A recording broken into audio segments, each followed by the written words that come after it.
la gran pregunta es, ¿qué principios les han funcionado a las personas que han salido de las pruebas? Miren, una cosa es estar en la oscuridad. Una cosa es andar en oscuridad. Hay mucha gente que se conforma con eso. ¿Cómo usted se orienta en la oscuridad? No se puede orientar. Y otra cosa muy distinta es atravesar la oscuridad. Es lo que nosotros como creyentes estamos destinados a hacer. Y con oscuridad me refiero a todas las dificultades que usted pueda imaginarse. Entonces vamos a hablar de esto, ¿verdad? El título del mensaje es Atravesando momentos sombríos. No sé si a usted le ha tocado esos momentos. Bueno, yo llevo varios, ¿verdad? Entonces, por lo tanto, ¿y cómo he salido de ellos? No porque sea sabio, eso no, de ninguna manera. Los primeros grandes momentos de mi vida donde enfrenté grandes desafíos, tuve que basarme en la experiencia de otras personas. Para mí, decir, en mi propia experiencia, ¿no? Eso puede ser que no sea la suya. El libro de Isaías para mí fue una tabla de salvación. He leído muchas veces el libro de Isaías y siempre encuentro cosas nuevas. Pero cuando yo comencé a experimentar grandes tribulaciones, ¿verdad? Mi salida estuvo marcada por lo que el profeta Isaías dijo muchas veces. Para otros el libro de Juan, ¿verdad?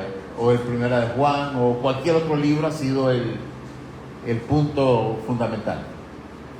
Entonces, veamos qué principios rigen, ¿verdad? En cuanto a atravesar una prueba. ¿Llamaré prueba? Porque yo creo que los momentos de prueba, ¿verdad? O los momentos de angustia son momentos oscuros. No sé si a usted le alegra esas cosas, pero a mí no. Y si usted me pregunta, hermano, ¿usted quisiera atravesar un momento oscuro? Y le diría, no, por supuesto que no, ¿verdad? Habrá alguien que le guste, pues, gloria a Dios, que le vaya bien. Pero yo no le acompañaré ahí. Entonces, lo importante de esto es que apuntemos principios. Yo quiero que estos principios usted los anote, los memorice, porque le van a servir toda la vida, ¿verdad? Y si no trae papel y lápiz, pues vuelva a leer el mensaje, porque se los voy a dejar bien claritos. Esos son puntos sobre los cuales usted va a tener que girar su vida todo el tiempo. Así que vamos a ver, este mensaje se llama Atravesando momentos sombríos. Usted ve ahí una persona ahí que está sentada, otras que van saliendo. No sé dónde se sitúa usted. A lo mejor estamos atrasito, a punto de entrar, ¿verdad? A lo mejor está ahí dentro, o puede ser que usted ya salió. Pero le aseguro que hay momentos sombríos más adelante. Entonces nos van a servir para el resto de nuestra vida. Así que vamos a leer para ello el Salmo 102. Salmo 102. Vamos a hacer un pequeño salto. Vamos a leer del versículo 1 al 5 y luego saltamos al versículo 11, ¿verdad? Salmo 102, versículos del 1 al 5. ¿Lo tenemos, hermanos? Leemos la palabra honrando al Padre, al Hijo y al Santo Espíritu. Señor, escucha mi oración y llegue a ti mi clamor. No escondas de mí tu rostro en el día de la angustia. Inclina a mí tu oído. Apresúrate a responderme el día que te invoque. Porque mis días se desvanecen como el humo y mis huesos cual tizón están quemados. Mi corazón está herido y seco como la hierba, por lo cual me olvido de comer mi pan. Por la voz de mi gemido, mis huesos se han pegado a mi carne. Saltamos al verso 11. Mis días son como una sombra que se va y me he secado como la hierba. Padre, Bendice tu palabra, Dios.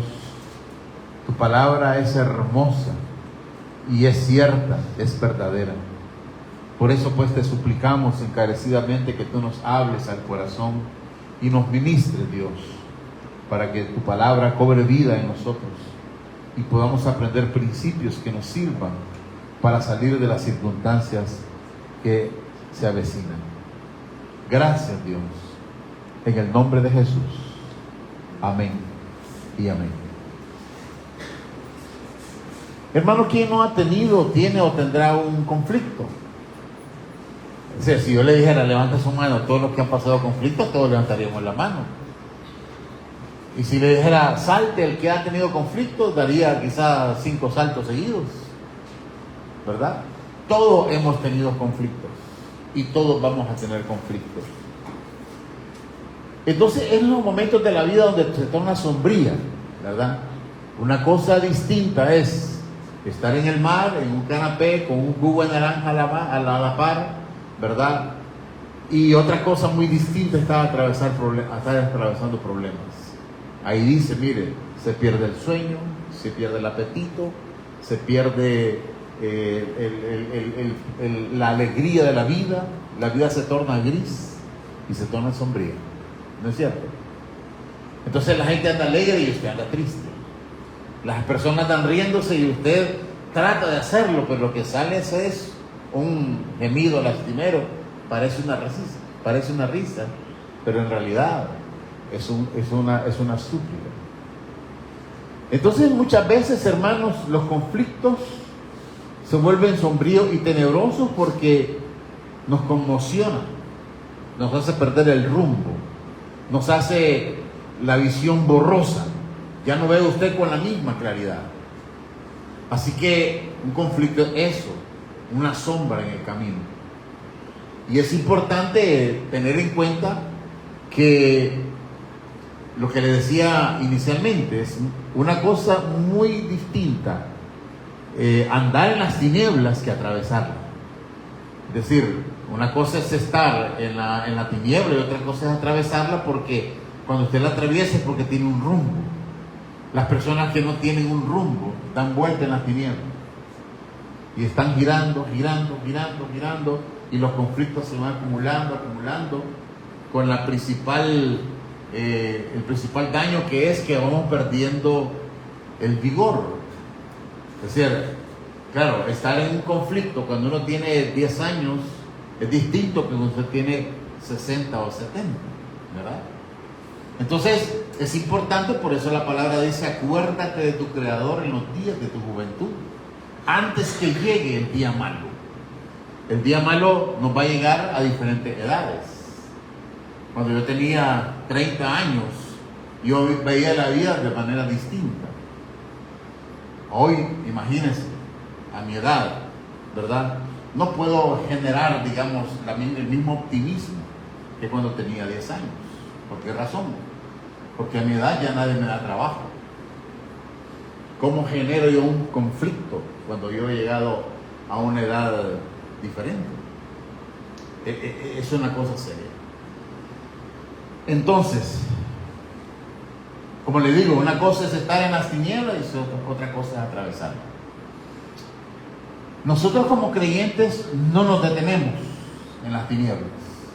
Puede ser que flaqueemos, puede ser que fallemos, pero usted está destinado a levantarse, hermano. Usted no puede quedarse caído, no puede quedarse en la debilidad. Usted tiene que levantarse y seguir adelante. A eso estamos destinados a hacer.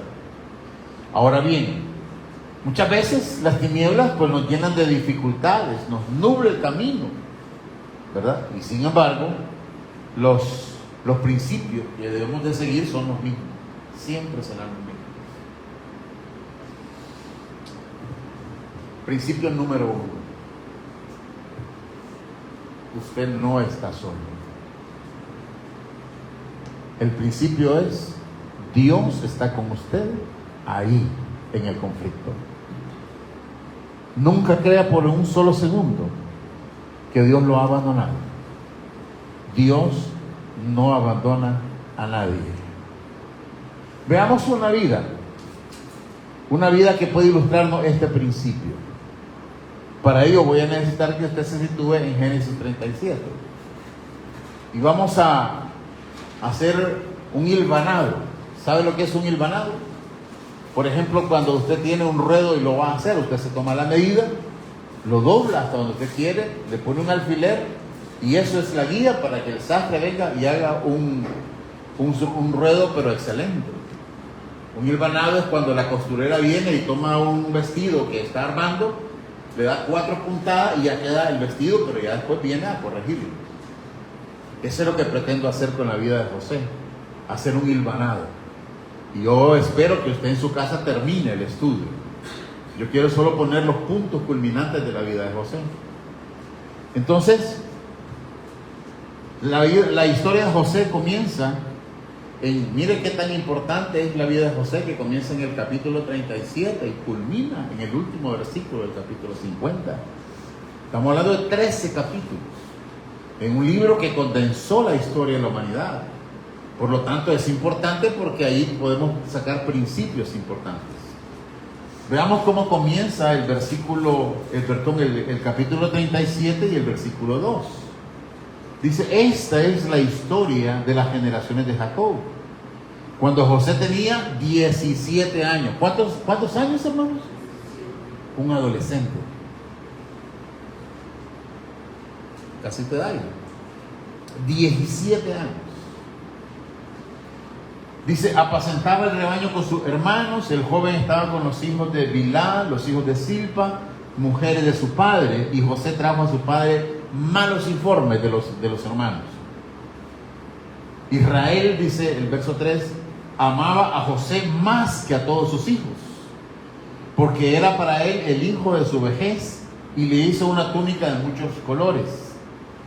Y sus hermanos vieron que su padre amaba más a José que a todos ellos, por eso lo odiaban y no podían hablarle amistosamente. Es decir, José no fue una vida fácil. A José le tocó soportar, digamos, toda la animadversión que traía la envidia. Por lo tanto, podemos decir que José sufrió odio, envidia, aborrecimiento, y eso fue en aumento. No crea que se quedó ahí, sino que si usted lee el resto de la historia del versículo 5, el versículo 8, usted va a ir viendo que José poco a poco va ganando, pero no gana amistad, gana enemistad. Entonces, su niñez, 17 años, hermanos, ¿verdad? Nosotros no queremos vivir un ambiente así, sin embargo, José lo vivió. Ahora bien, seguimos más adelante, ¿verdad? Hasta llegar al versículo 18. Ahí ya el odio llegó al punto que quisieron matar. Verso 18 del capítulo 37. Cuando ellos lo vieron de lejos, antes de que se le acercara, conspiraron contra él para matarlo. Luego viene la historia cuando lo echan en una cisterna, no lo quisieron matar, un hermano de él lo salva, pero por último la idea era dejarlo ahí. Y Judá, el hermano número tercero, ¿verdad?, decide y convence a los demás hermanos de no matarlo, ¿verdad? Eso está en el verso 26. Entonces, vemos nosotros cómo todo este suceso de José hace que sea una vida terrible, pues. No sé si a usted lo han intentado matar, por lo menos yo que hoy me da cuenta, no tengo noción de que alguien haya intentado matarme. Pero a José sí le tocó eso. Por último, a José lo venden, ¿verdad? Lo venden como a una columna de madianitas, ¿verdad? Y sucede que al verso 36 nos dice que José en Egipto lo vendieron a Potifar, oficial de Faraón y capitán de la guardia. En otras palabras, es vendido como esclavo. Hasta ahí usted dice que es terrible, ¿verdad? Un muchacho de esa naturaleza. Ahora, ¿cuál era el carácter de José? Bueno, el carácter de José lo podemos evidenciar más tarde. De ahí se interrumpe momentáneamente la vida de José para pasar a la vida de Judá y algunos otros hermanos. Y la retomamos allá en el capítulo 39, ¿verdad? En el capítulo 39 nos dice lo siguiente. Dice, nada más llegar José a Egipto, en el versículo 1 dice, Potifar, un egipcio oficial de Faraón, capitán de la guardia, lo compró a los ismaelitas que lo habían llevado ahí, ¿verdad? Lo compran como esclavo. Pero separémonos un poquito nosotros de la vida natural de José y veamos lo que está ocurriendo tras bambalinas, ¿verdad? Y tras bambalinas está en el versículo 2 de ese capítulo 39, porque dice, pero el Señor estaba con José. ¿Se da cuenta? No estaba solo. ¿Estaba en una oscuridad? Sí, estaba en una oscuridad. ¿Estaba en un conflicto? Claro. ¿Estaba afligido? Por supuesto. ¿Quién va a estar alegre en ese sentido? Pero la diferencia era que aunque José estaba en la oscuridad, había alguien con él. Y la palabra es clara cuando dice que Dios estaba con José. Ahora, lógicamente José no tenía noción de hacia dónde lo llevaba la voluntad de Dios. Como usted no tiene noción hacia dónde lo lleva la voluntad de Dios. Si lo supiera, si supiera a dónde Dios lo lleva, usted estaría contento. A ver, ¿hacia dónde iba José? José iba a convertirse en la segunda persona más importante de ese tremendo imperio. Sería como dijéramos que usted iba a ser no sé, aquí quién es la segunda persona más importante, no sé, porque el vicepresidente no tiene nada que ver aquí, ¿verdad? Pero José estaba siendo conducido hacia ahí, pero él no lo sabía. Lo que sabía es que estaba en un hueco, que estaba esclavizado. Entonces, por lo tanto, como le digo, en las dificultades Dios está con usted. Usted no está solo, ni está sola. Ahora bien, continuamos con el hilvanado, porque hoy la motivación es que usted termine todos los capítulos en su casa. Ahora bien, bueno, algo que quiero enfatizar. En Génesis 39, a raíz de que el Señor estaba con José, todas las cosas que hacía José le salían bien, pero al mismo tiempo, dice que la casa de Potifar comenzó a ser bendecida. Eso está en el versículo 5. Dice, desde el momento en que le dio el encargo de su casa y de todo lo que tenía, el Señor bendijo la casa del Egipto a causa de José. O sea, José era una causa de bendición. Hermano, usted pasará momentos que usted esté en un tremendo aprieto. Usted sentirá el aprieto. Pero la persona que le tienda la mano será bendecida. ¿Por qué razón? Porque usted está dentro del propósito de Dios. Dios lo tiene ahí, en ese lugar. Pero usted no está lejos de la presencia de Dios, sino que está muy cerca. Y esa cercanía hace que la bendición fluya hacia otras personas. Entonces, por lo tanto, ese es un principio. Dios está con usted. Ahora, ¿la situación se pondrá mejor? Yo no sé, hermano. Lo que sí puedo decirle es que para José las cosas fueron para peor. Porque allá resulta que estando ahí, la mujer de Potifar se enamora de José. Porque supuestamente José era bonito, ¿verdad? Era de buen parecer. Y claro, Potifar era un viejo, ahora llega un joven. Y el joven atrae la atención de la esposa de Potifar. Y se enamora de José. Y vemos que comienza a querer seducirlo, a querer conquistarlo. Y José se mantiene firme. José no se rinde a la tentación, sino que él le dijo claramente que ella era una persona ajena, pertenecía a Potifar y él no podía acostarse con ella. Por lo tanto, esa rectitud le salvó de la esclavitud. No, lo puso peor. Porque esta mujer, cuando se miró despechada, lo que hizo fue decirle al marido que José trató de abusar con ella. Y entonces, ¿qué hizo Potifar? Eso lo vemos más adelantito en el verso 20. Cuando la mujer le dice a Potifar que José trató de seducirlo, entonces, en primer lugar, el hombre no le creyó tanto a la mujer. Porque si le hubiera creído, hubiera matado a José y no lo mató. Sabía que José era una persona íntegra. Y por lo tanto, él vino y lo que hizo fue echarlo preso. Ahí el verso 20 dice, tomó su mano a José y lo puso en la cárcel, donde estaban los presos del rey, y ahí se quedó. Dios no lo salvó, fíjense. José tenía todo el derecho de comenzar a despotricar y decir, Dios me abandonó, es injusto, pero recuerde una cosa, José estaba destinado a algo grande, a algo sublime. No estaba en función de salvar su propia vida. Es que mediante la vida de José iban a ser salvados muchísimas personas. De hecho, todos los egipcios y aún la familia que lo aborreció tanto estaba destinada para ser salva por ese paso por las tinieblas, por ese paso primeramente por la esclavitud y luego por la prisión. Ahora, ¿cuál es la diferencia? Vea usted el verso 21 del capítulo 39. Dice claramente, pero el Señor estaba con José. ¿Dónde estaba José? Con los ánimos adversos de los hermanos, con la siendo esclavo, estaba preso, pero José no estaba solo. ¿Quién nos ha dicho a nosotros que estamos solos? El diablo nos ha vendido esa idea. Usted no está solo, ni nunca estará solo. ¿Usted cree que Dios sabe que usted es perfecto? Él sabe que somos imperfectos. ¿Usted cree que Dios no sabe que hemos caído muchas veces? Él lo sabe. Pero no nos ha abandonado.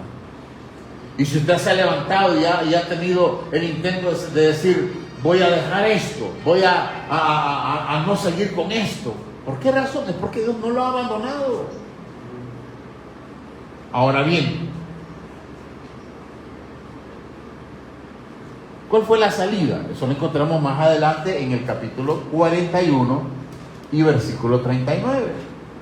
Cuando Faraón se dirige a José y le dice, puesto que Dios te ha hecho saber todo esto, no hay nadie más sabio y competente que tú. Verso 40, así que tú estarás al frente de mi casa y todo mi pueblo se someterá a lo que digas. Solamente en el trono seré yo mayor que tú. Uno dirá, Señor, ¿y por qué no comenzaste por ahí? ¿Verdad? ¿Por qué tenía que pasar todo ese proceso? ¿Por qué no comenzaste solucionando mis problemas? Porque entonces, ese es uno de los principios que se lo voy a decir más adelantito. Vaya, sigamos. Entonces, el primer principio, para que usted lo anote en su mente más que todo, es que Dios está contigo en la oscuridad. Segundo principio, Dios resplandece en las tinieblas. Dios resplandece en las tinieblas. Salmo 139, 12. Dice, ni aun las tinieblas son oscuras para ti. La noche brilla como el día. Las tinieblas y la luz son iguales para ti. Maravilloso, ¿no? Porque puede ser que la tiniebla a usted lo rodee. La oscuridad, un momento de dificultad, una enfermedad, una pérdida laboral, una pérdida de un ser querido. Todas esas son tinieblas, son oscuridades, son momentos sombríos. Pero Dios brilla ahí. Ahí en esos momentos sombríos Dios está brillando. Para Él es lo mismo que usted esté en oscuridad o que esté en la luz. Usted simple y sencillamente es un hijo de Dios, una hija de Dios. Dios no lo va a abandonar, a menos que usted lo abandone. Esa es otra cosa. Ahora bien, entonces, ¿y por qué razón funciona esto? Porque nosotros sería como un pequeño principio, que no lo traigo aquí, pero ahora se me ocurre darle un principio, de que usted no pertenece a las tinieblas. Amén. Usted no pertenece a las tinieblas. Colosenses capítulo 1 y verso 13. Es decir, muy contrario a la creencia popular. Nosotros no estamos en este mundo, pero no pertenecemos a este mundo, ¿verdad? Entonces, antes bien nosotros fuimos extraídos del mundo y trasladado a un reino distinto. Eso es por la fe, hermanos. Eso es por la fe. Pero el hecho que sea por fe no quiere decir que no sea cierta. Colosenses 1:13 dice, porque Él, ¿quién es Él? Dios. Él nos libró del dominio de las tinieblas y nos trasladó al reino de su Hijo amado. En otras palabras, sí estábamos en las tinieblas, sí pertenecíamos a este mundo. Antes de conocer a Dios pertenecíamos a las tinieblas, pero ya no más así, hermano.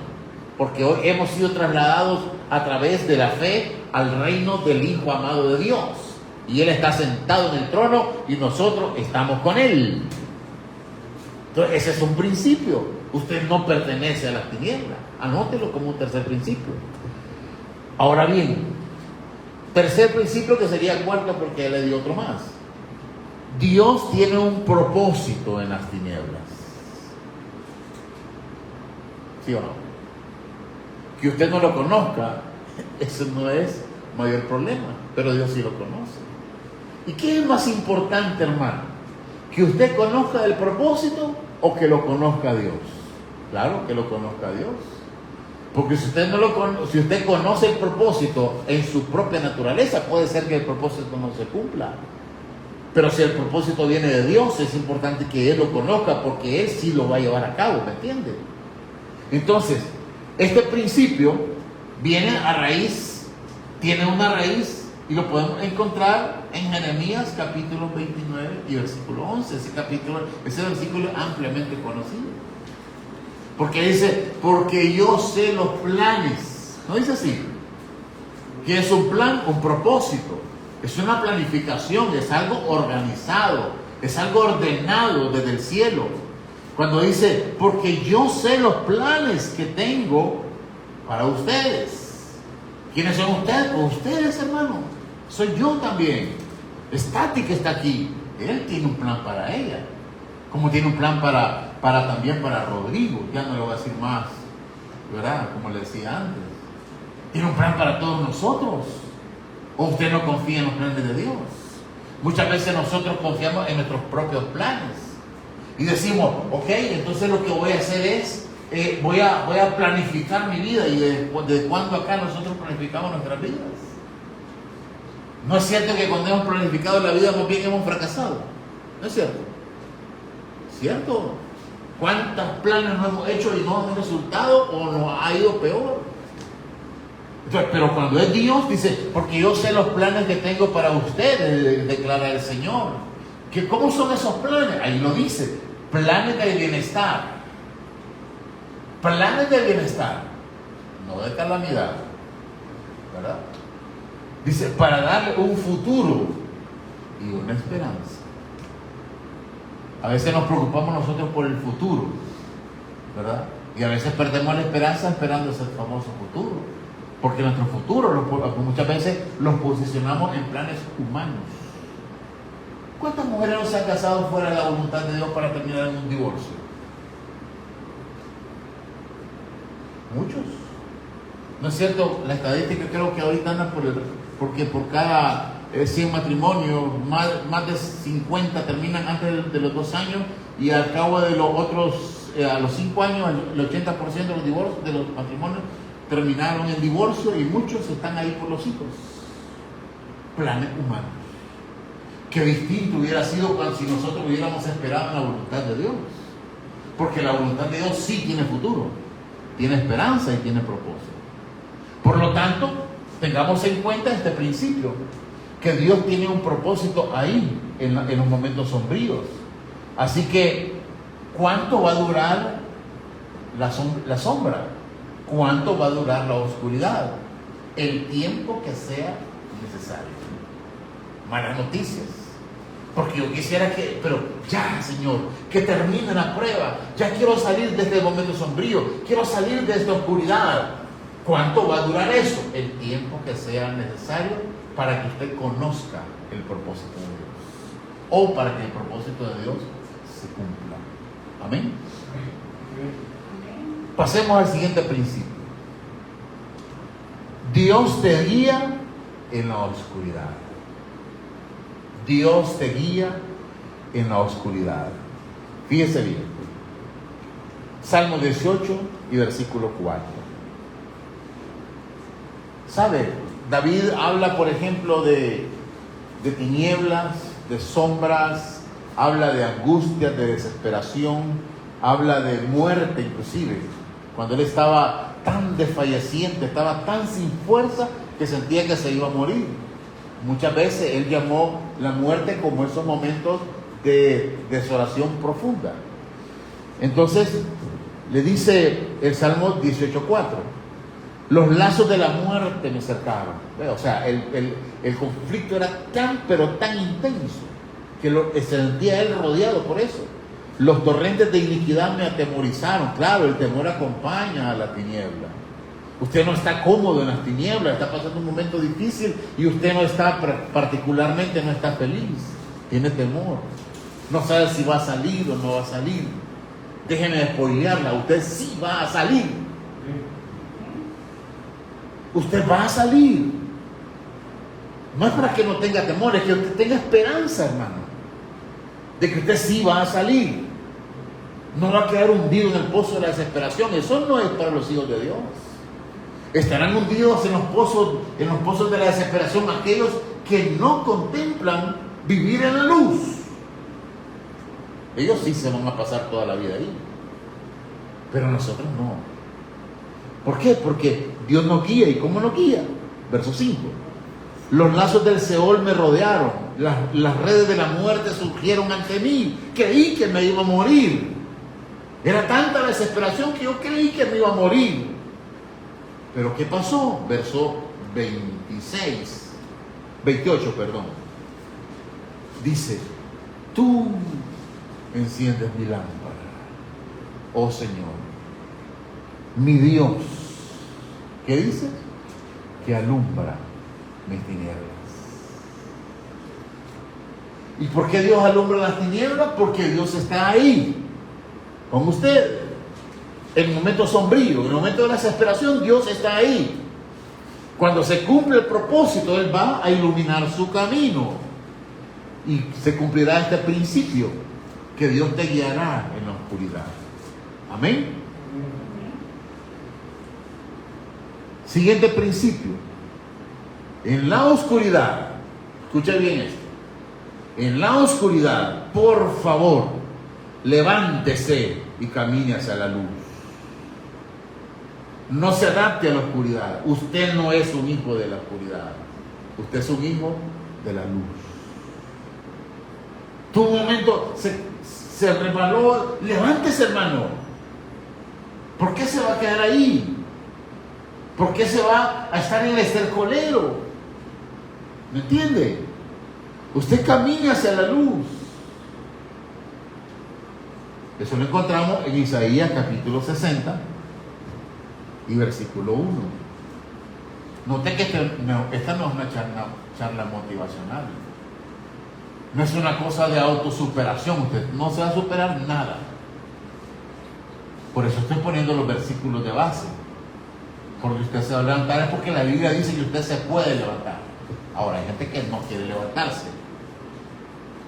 Dice Isaías 61: levántate, resplandece, porque ha llegado tu luz y la gloria del Señor ha amanecido sobre ti.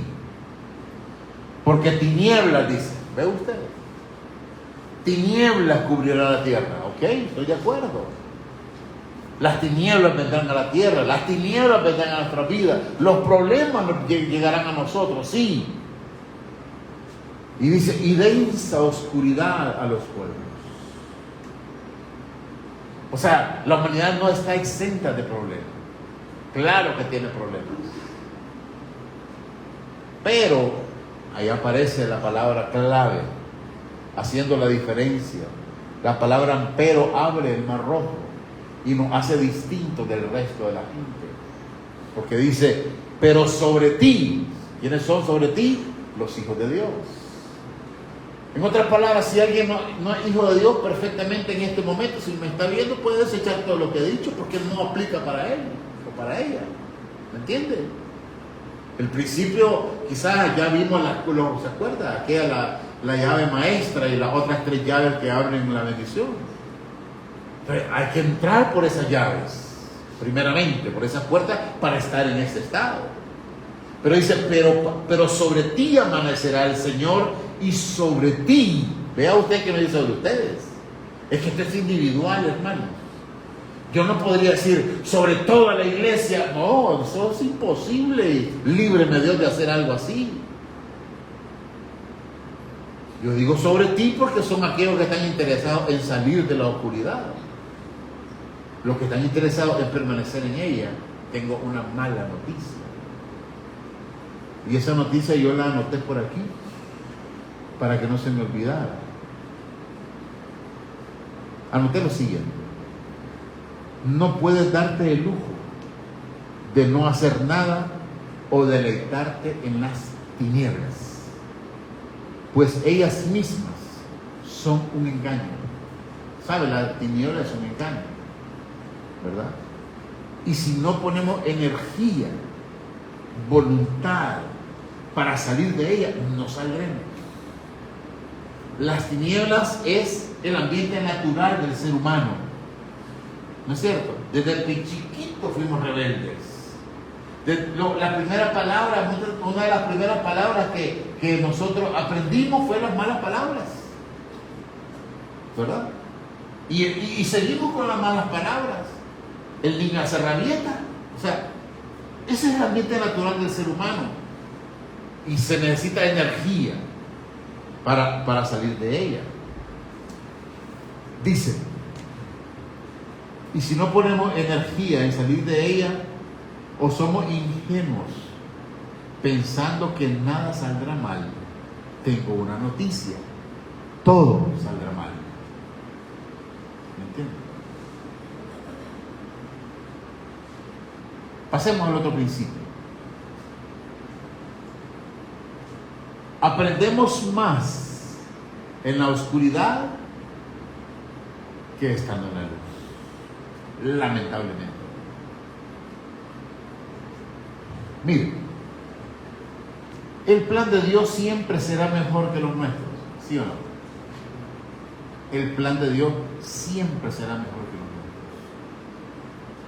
nuestros. Si pudiésemos ver el resultado, estaríamos contentos con la prueba. Estaríamos contentos con la prueba. Lamentablemente no lo conocemos. No lo conocemos. Y entre más grande es el resultado, más densa es la tiniebla. ¿Sí? Pero los principios vienen a nuestro auxilio, porque sé que voy a salir de esas tinieblas. Voy a salir. Y lo voy a salir, no voy a salir por mi propia cuenta. Voy a salir porque Dios me va a ayudar. Entonces, porque Dios siempre será superior a nuestras expectativas. Efesios 3:20. Y aquel, eso se refiere a Dios, y aquel que es poderoso. ¿Quién es poderoso? Dios. Y aquel que es poderoso para hacer todo mucho más abundantemente. O sea, no tengo idea de lo que usted está pidiendo, pero Dios tiene un plan que es mucho más abundante de lo que usted se imagina. Dice, mucho más abundantemente de lo que pedimos o entendemos, según el poder que obra en nosotros.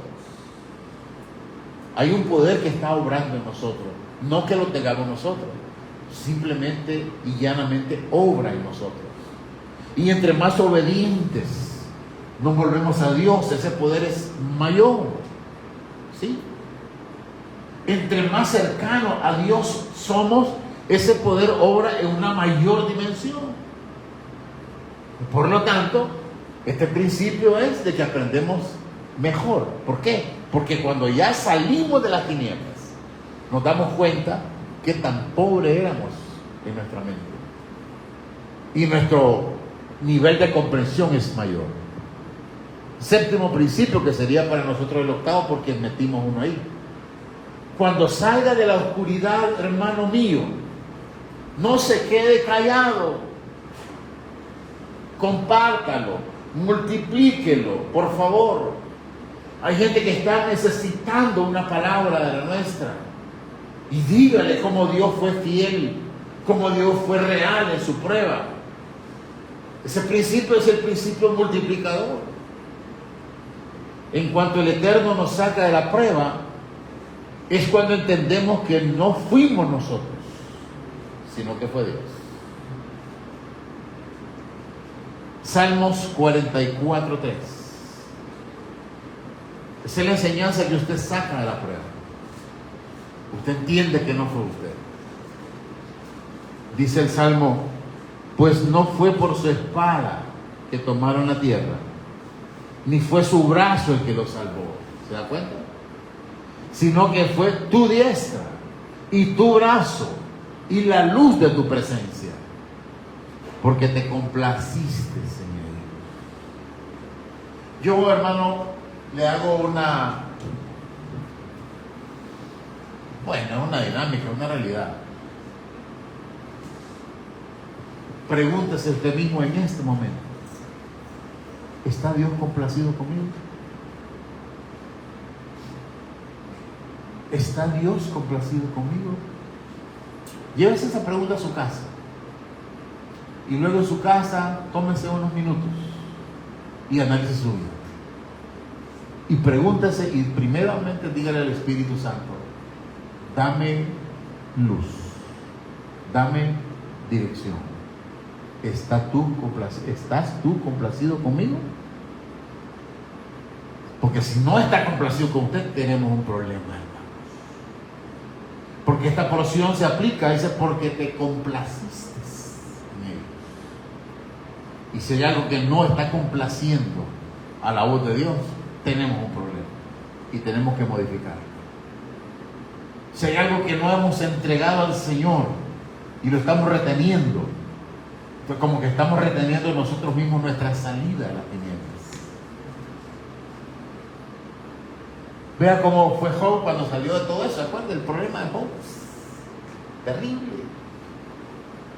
¿Se acuerda? Perdió todo. Perdió a los hijos, perdió sus propiedades. Yo creo que la mujer se murió también, porque esa palabra, esa expresión que dio la mujer de Job estaba como candela. Hay muchos que dicen que la mujer de Job pues finalmente quedó con él. Hay otros que dicen que le cambiaron el modelo, ¿verdad? Pero a lo que voy es que Job perdió todo, perdió su salud, perdió, todo, su integridad y todo. Pero mientras estuvo en las tinieblas, él muchas veces dijo tantas cosas. Pero ya al final, en Job capítulo 42 y verso 5, Job le dijo al Señor: de oídas te había oído, mas ahora mis ojos te ven. Claro, la visión de Job se expandió tremendamente. Se expandió. Y dijo: sí, yo no sabía nada de ti. Como dijo muchas veces David, si era un burro, decía. Así lo dijo David, era un caballo, decía. No entendía nada. Yo muchas veces he dicho eso de mí mismo, pues lógicamente. Hombre, sí que me faltaban 95 centavos para un peso. Porque no entendía. Pero ahora mis ojos te ven, Señor.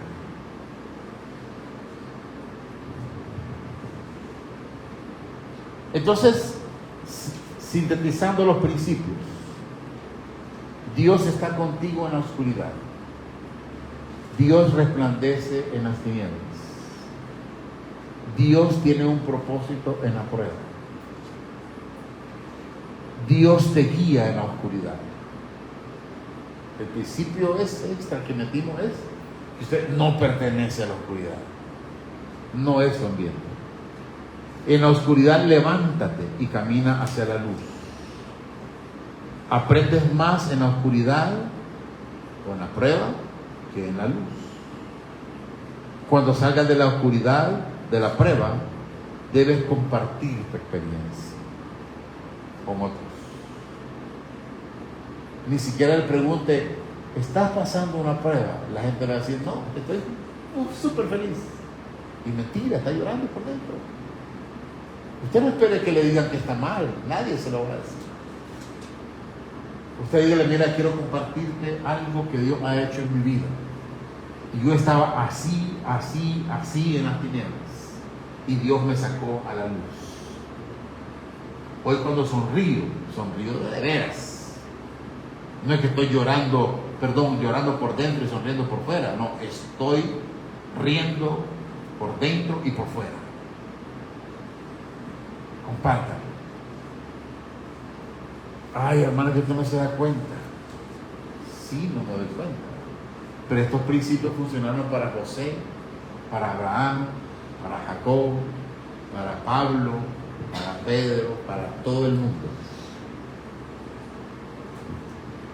Y el Hijo de Dios, que era puro y sin mancha, tuvo su propia tiniebla cuando enfrentó esa madera, esa cruz horrible.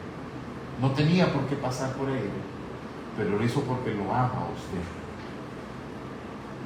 porque lo amó con amor eterno, porque Él se preocupó por usted y por mí también. De tal manera que podemos decir juntamente con el salmista, ¿se acuerda? O sea, Salmo 23:4 dice, aunque ande en valle de sombra y de muerte, no temeré mal alguno, porque tú estás conmigo. Tu vara y tu callado me infundirán aliento. ¿Cuál es el propósito de todo este montón de pruebas? Allá, en verso 6. Ciertamente el bien y la misericordia me seguirán todos los días de mi vida, y en la casa de Adonai moraré eternamente. Ese es el final. ¿Qué es lo que yo espero de todo esto? Que nosotros nos movamos en la dirección de los principios. En la dirección de los principios. Y espero que en un futuro, hermanos, cuando estemos delante de Dios, todos podamos exclamar, ¿verdad? O podamos escuchar cuando Él diga, bien, buen siervo fiel. En lo poco me has sido fiel, entra a la presencia de Dios. Ese es el final. Así que, hermanos, por favor, oremos al Señor y a su Santo Espíritu, que Él nos permita tomar estos principios y aplicarlos a nuestra vida diaria. Le aseguro que usted nunca se arrepentirá. Y recuérdelos, métaselos en la cabeza, memorícelos, ¿verdad? O escríbalos en un papel y póngalos en el refrigerador, allí donde usted se maquilla o se afeita, ¿verdad? En el carro, póngalo pegado y usted diga, estos son los principios por los cuales voy a regir mi vida. Estar en la luz no se preocupe, cuando salga del problema usted va a estar en luz, va a estar alegre, ni siquiera se va a acordar de ningún principio. Pero los principios van a funcionar cuando estemos en la prueba. Amén. Pongámonos en pie, hermanos, y vamos a pedir al Señor, Dios Todopoderoso, que Él nos ayude.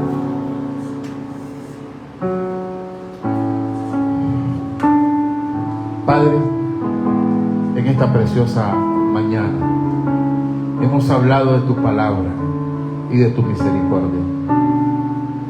Permítenos aplicar estos principios a nuestra vida.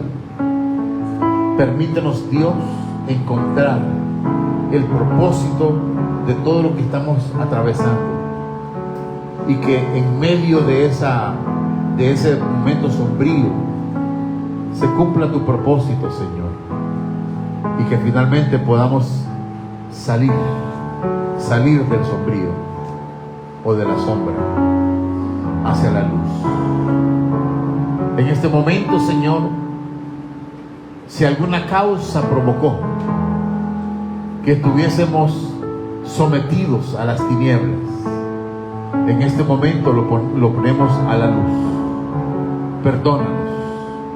Perdónanos, Padre, porque ciertamente nosotros estamos en este mundo y no somos perfectos. Sin embargo, en esta mañana te doy gracias porque me has dado estos puntos, estos principios que me servirán para aferrarme a tus promesas. Ahora entiendo que tú estás conmigo. Ahora entiendo que aunque yo no pueda sentirte, tú estás ahí. Y que vas a resplandecer en un momento en el cual, cuando la noche sea más oscura, cuando la noche sea más tenebrosa, cuando la noche sea más densa, tu palabra me repite constantemente: la noche está avanzada y se acerca el día. Gracias, Señor, porque sé que nuestros días, nuestros momentos se acercan. Momentos para fortalecernos. Momentos para que tu propósito se cumpla en nuestros corazones. Gracias, Rey. Gracias, mi Dios. Llévanos pues siempre a mayores promesas. Gracias, Padre. Te pido por esta congregación, por cada uno de ellos,